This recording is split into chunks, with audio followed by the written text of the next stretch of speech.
तो भाई इंडिया ने इतिहास रच दिया है। कानपुर ने इंडिया के बल्लेबाजों ने टी20 क्रिकेट को भी पीछे छोड़ दिया है। कोई इन्हें बताएगा भाई टी20 सीरीज तो अब आगे है, बाद में है, बट पैथेटिक किस्म की थर्ड क्लास किस्म की क्रिकेट खेली गई बांग्लादेश की तरफ से। क्या उनके दिमाग में ये चीजें नहीं थी कि यार इंडिया अटैक करेगा? शायद 100 में से कोई एक बंदा ऐसा हो जो ये सोच रहा हो कि इस मैच को रिजल्ट ओरिएंटेड बनाया जा सकता है, और वो एक बंदा रोहित शर्मा था। और वेरी फर्स्ट ओवर से आपको नजर आ गया था कि जायसवाल और रोहित शर्मा जिस तरह खेलना शुरू हुए, उससे तो एक क्लियर चीज पता चल गई थी कि अब जो है इन्होंने स्लो खेलना ही नहीं है। कि आप देखें कि 20 ओवर के अंदर कितने रन बनते होंगे, 160 ऑन एवरेज रन बनते होंगे। पार्टी विकेटें दुनिया भर में व्हाइट बॉल के अंदर हो रही हैं, इतनी तेज क्रिकेट वहां पे भी नहीं हो रही जितनी तेज कानपुर में इंडिया बांग्लादेश के खिलाफ खेल रहा है। कुछ टीमें रिकॉर्ड्स के लिए खेलती हैं, कुछ टीमें इस तरीके से खेलती हैं कि रास्ते में रिकॉर्ड खुद ब खुद मकनातीस की तरह जुड़ते जाते हैं, और ये इंडिया की टीम है। जिस अंदाज में इंडिया ने इस टेस्ट मैच को ड्राइव किया है, जिस अंदाज में इंडिया ने इस टेस्ट मैच को इसका नतीजा निकालने की कोशिश की है, ये अप्रोच, ये खालिस्तान न सिर्फ टेस्ट क्रिकेट को जिंदा रखती है बल्कि टेस्ट क्रिकेट की हुस्न में, दिलकशी में, उसकी दिलचस्पी में, उसकी मकबूलियत में इजाफे का बायस बनती है। हम लगे हुए हैं कि कानपुर में टेस्ट क्रिकेट खत्म करो के खिलाफ, जिसे कहते हैं, मुहिम चलाने में। हम सोच कर बैठे हैं कि कानपुर टेस्ट में 2 ही दिन रह गए हैं, क्या ही हो पाएगा, वेट कंडीशंस, ये वो सारा कुछ। और नहीं, ये आते हैं जनाब अपनी अपनी शलवारों में तलवारें लेकर, और आकर जनाब कच कच कच कच शुरू हो जाते हैं। ये टीम इंडिया का कोई भरोसा नहीं है, ये भरोसे की टीम नहीं रही अब मैंने देखा। Fastest 50, fastest 100, fastest 150, fastest 200, fastest 250। 70 सालों में पहली दफा फर्स्ट इनिंग्स में जो टीम बैटिंग कर रही थी, उन्होंने अंडर 35 ओवर्स डिक्लेयर किया। अब आपको एक चीज समझ आती है, मैं क्यों बार बार बोलता हूं कि ये बांग्लादेश की टीम पाकिस्तान जब खेल रही थी, ऐसे लगता था कि पता नहीं कोई बहुत ही बड़ी वेस्ट इंडीज की बॉलिंग लाइनअप आ गई है या कोई बहुत ही बड़ी कोई ऑस्ट्रेलिया की बैटिंग लाइनअप आ गई है, पाकिस्तान पकड़ ही नहीं पा रहा इनको। आज उस टीम ने टेस्ट क्रिकेट को रीडिफाइन कर दिया, टेस्ट क्रिकेट की बैटिंग को रीडिफाइन कर दिया। आज से कोई भी बैटिंग तेज करेगा तो इंडिया का यार्डस्टिक इस्तेमाल होगा, ना कि बेसबॉल का। आज जो भारत ने बांग्लादेश को ठोका है, बांग्लादेश को दिन में तारे दिखा दिए और बांग्लादेशी बॉलर्स को भैया उनकी औकात बता दी है कि जो पाकिस्तान में जाकर अपने जलवे दिखा रहे थे, पाकिस्तानी बल्लेबाजों को परेशान कर रखा था जिन बांग्लादेश के गेंदबाजों ने, उनकी भी जो आज धज्जियां उड़ी हैं, मतलब जो उनकी ठुकाई हुई है, उनको भी पता चल गया है कि भारत और पाकिस्तान की बैटिंग में कितना फर्क है। और अब की पिटाई के बाद में भी बांग्लादेश कभी ऐसी बड़ी बड़ी बातें नहीं करेगा जैसी बांग्लादेश के कैप्टन ने भारत में आने से पहले करी थी कि भारत को भी 2-0 से हराएंगे तो फिर पाकिस्तान को हरा कर आएंगे। तो बांग्लादेश को उसकी औकात बता दी और बांग्लादेश के सामने सभी टेस्ट के भी रिकॉर्ड तोड़ दिए और ऐसे ऐसे रिकॉर्ड बना दिए जो कि अब शायद ही कोई तोड़ पाएगा। मतलब सबसे तेज 50, सबसे तेज 100, सबसे तेज 150, सबसे तेज 250, सारे रिकॉर्ड भाई भारत ने अपने नाम कर लिए और टेस्ट को टी20 बना दिया। मतलब जो बांग्लादेशी और बांग्लादेशियों के साथ में पोर की भी दुआ कर रहे थे कि वे बारिश पड़ती रहे और मैच धुल जाए। मतलब जो कहा जा रहा है कि भैया भारत जो है WTC के फाइनल में पहुंचा हुआ है, भाई पाकिस्तानी और बांग्लादेशी दुआ कर रहे थे कि ये मैच धुल जाए किसी भी तरीके से और भारत की वो राह मुश्किल हो जाए, मतलब भारत ना पहुंच पाए WTC के फाइनल में। पर भाई भारत के बल्लेबाजों ने पाकिस्तान और बांग्लादेश दोनों की दुआओं पर पानी फेर दिया और जो भैया बांग्लादेश की ठुकाई करी है, मतलब यार बांग्लादेश को भैया ऐसा पेला आज तक किसी ने नहीं पेला होगा बांग्लादेश को। जायसवाल ने 51 गेंदों पर 72 रन की पारी खेली जिसमें भाई जायसवाल ने 2 छक्के मारे और 12 चौके।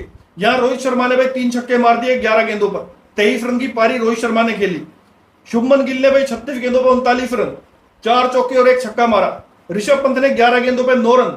विराट कोहली ने 35 गेंदों पर 47 रन, 4 चौके और 1 छक्का मारा। केएल राहुल, जिससे भैया किसी को उम्मीद नहीं कि केएल राहुल इस तरीके से खेल सकता है, क्योंकि केएल राहुल तो भैया कम स्ट्राइक रेट वाला खिलाड़ी है।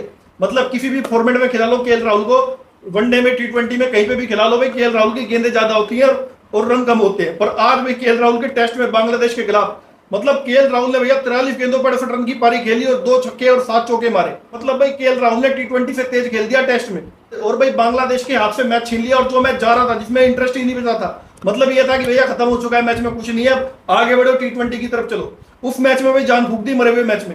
भारत के बल्लेबाजों ने ऐसी जबरदस्त बल्लेबाजी करी है और इस टाइम पर जो मैच का स्कोर चल रहा है वो चल रहा है भैया बांग्लादेश के 26 रन है 2 विकेटों पर। और जिस तरीके के बल्लेबाजियों से देखकर लग रहा है कि भैया कल बांग्लादेश थोड़े 4-5 ओवर खेलेगा और बांग्लादेश की पूरी पारी 60-70 रन पर सिमट जाएगी और फिर भारत 2-4 ओवर में ही मैच खत्म कर देगा। पैथेटिक किस्म की थर्ड क्लास किस्म की क्रिकेट खेली गई बांग्लादेश की तरफ से। देखें, ये तो हमें पता था ना कि इंडिया की टीम पूरा चांस लेगी कि यार आज ही आज इनको बैटिंग करवाते हैं और मैक्सिमम जितने ज्यादा ओवर्स हम खेल सकते हैं और आखिरी के 10-15 ओवर जो भी है, ये तो हर टीम के माइंड में होता है, आखिरी 10-15 ओवर जो है हम इनको दोबारा से हम इनको दोबारा बैटिंग करवा देंगे। क्या बांग्लादेश के माइंड में ये चीज़ नहीं थी?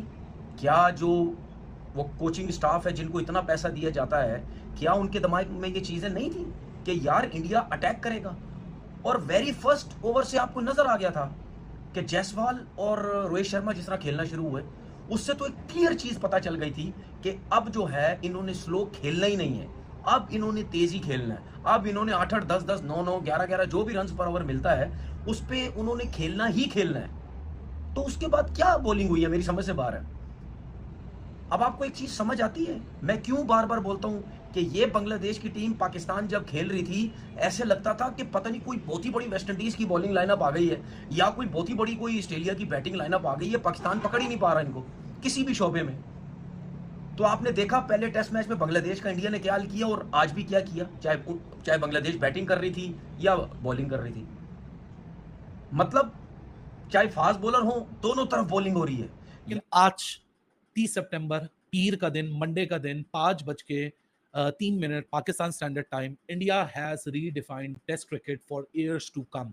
Fastest 50, fastest 100, fastest 150, fastest 200, fastest 250। 70 सालों में पहली दफा फर्स्ट इनिंग्स में जो टीम बैटिंग कर रही थी उन्होंने अंडर 35 ओवर्स डिक्लेयर किया। इसमें सेंचुरियन वाला टेस्ट में इंक्लूड नहीं करूंगा जो इंग्लैंड वर्सेस साउथ अफ्रीका का खेला गया था 2000 में, जहां साउथ अफ्रीका और इंग्लैंड ने अपनी इनिंग्स को एक ने डिक्लेयर कर दिया था 0 पे और एक ने फोरफीट कर दिया था ताकि रिजल्ट आ सके।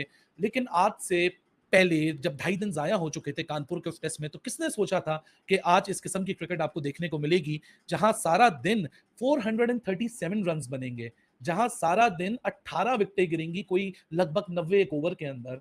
और ये पूरा टेस्ट मैच जो कि कल तक लग रहा था कि अब कोई रिजल्ट पॉसिबल नहीं है, इधर कुछ नहीं हो सकता, वहां इंडिया की ब्रिलियंट क्रिकेट ने, इंडिया के सेल्फ कॉन्फिडेंस ने, इंडिया के सेल्फ बिलीव ने और वो जो WTC फाइनल में पहुंचने की भूख है जो टीम ऑलरेडी 2 दफा पहुंच चुकी है, आज उस टीम ने टेस्ट क्रिकेट को रीडिफाइन कर दिया, टेस्ट क्रिकेट की बैटिंग को रीडिफाइन कर दिया। आज से कोई भी बैटिंग तेज करेगा तो इंडिया का यार्डस्टिक इस्तेमाल होगा, ना कि बैस बॉल का। Baseball is now the part of the history, now India ball is now the current part of an history, जहां अब जितनी भी आने वाली क्रिकेट है उसमें यार्डस्टिक यही इस्तेमाल होगा। किसने सोचा था कि बैस बॉल को इतनी जल्दी ओवरलैप करके टीम इंडिया इस तरह की बैटिंग करेगी, और वो भी उस टेस्ट मैच में जहां रिजल्ट पॉसिबल नहीं दिख रहा था। क्या ग्लोरीफाइंग, क्या exciting day of test cricket हमने देखा। 18 विकेटें, 433 रन्स, सारे रिकॉर्ड्स टूट गए बैटिंग के। 145 साल की हिस्ट्री आज बदल गई। इंडिया ने महज 35 ओवर के अंदर 145 साल की जो टेस्ट क्रिकेट की हिस्ट्री है उसको पलट के रख दिया, रीराइट कर दिया। लेकिन जो आज इंडिया ने किया वो क्या है, वो where does it come from? It comes from the place where you have an absolute trust in yourself, in your abilities। वो जो कहते हैं ना रिजॉल्व की हम बात करते हैं, display of resolve, grit, resilience.